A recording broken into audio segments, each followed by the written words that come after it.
What's up, O'Brien Army? So, this is a KTCS News report.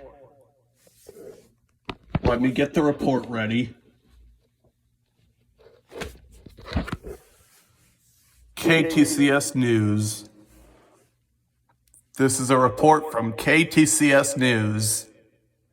At 2:30 a.m. on October 21st, 2023, a major tornado hit Tallieuh, Camigonkain, damaging homes and businesses, and only one injury was reported, but no deaths.